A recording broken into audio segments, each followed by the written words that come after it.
Welcome back to Q&A with QA. I'm your host, Quinn Arrington, joined today by Hank Dickinson with North Texas Athletics. Hank, you got a kind of a long title.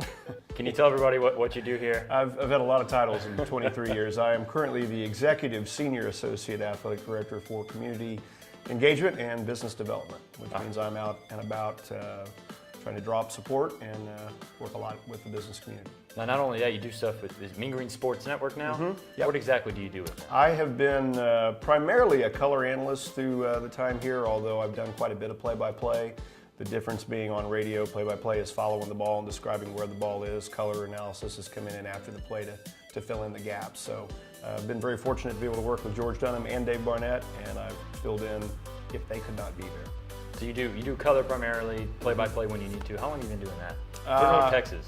Well, I got here in August of '95, and I first started doing basketball that year in '95, and I've done football every year from '96, with the exception of '98. We were just so short-staffed that year that I didn't do it.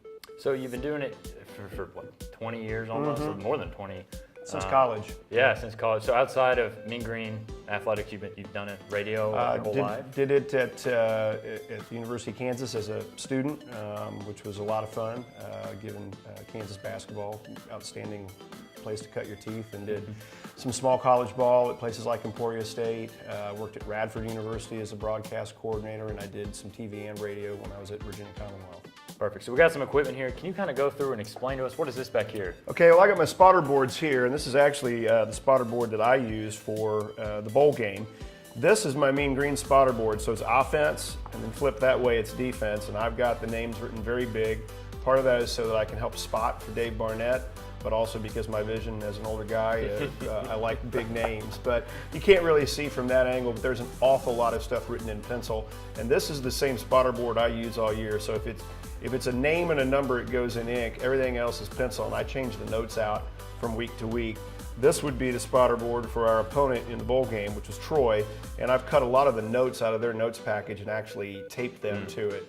But that's what I use for the bowl game, and then this is what you get at an opposing site. This is a flip card, which has some of the basic same information, but it hasn't been customized for what you're going to want to say during the course of the broadcast. I certainly don't use all the information on there, but it's a glorified cheat sheet. Yeah, so you keep the same, do you keep the same spotter board for the Mean Green in each sport you do? I do. With basketball, I'll clip the actual, just the roster, and replace it on another spotter board, so I don't have to keep writing down the same names, same kids every week. So that can be a lot more efficient. The prep time for basketball is not nearly the same as it is for football. How long does it take you for football? Football, I'll normally, I think anybody that does college football would tell you they start on a Sunday night with the game for the next Saturday and try to chip away. Trying to juggle what I have to do during the day work-wise. Most of my work on broadcast stuff is done at home. What's been your favorite moment, your favorite call of this season for any sport across North Texas Athletics? This is the hardest season you could ever ask that question of me, because there were so many good moments. But as you can see, there's a lot of pictures of Mason Fine on the wall behind you with a lot of his stats. He was far and away the most fun football player I've ever had a chance to describe. And the drive, the 98-yard drive with a minute left, his heroics, and just watching him develop, that was a great moment. Because we kind of sensed he had that in him when the drive began. And if you go back and listen to our call of it, I think you'd know that Dave and I had full confidence that Mason Fine could take him down the field. I think we all did. Yeah. With a minute 7, no timeouts. The only thing standing between North Texas and a 3-0 start at Conference USA, Hank, is 98 yards. Well, these are the moments legends arise. Seems something big can happen here with 67 seconds left. And then, God, it's hard, that run in the CBI tournament, which I thought was a crazy endeavor when we left to go to South Dakota.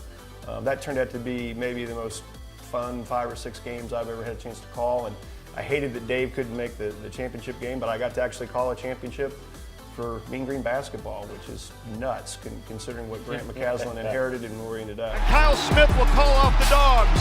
It's not Good Friday, it's Great Friday. The Mean Green have won the College Basketball Invitational. They are 20-18, and I want you to hear this crowd.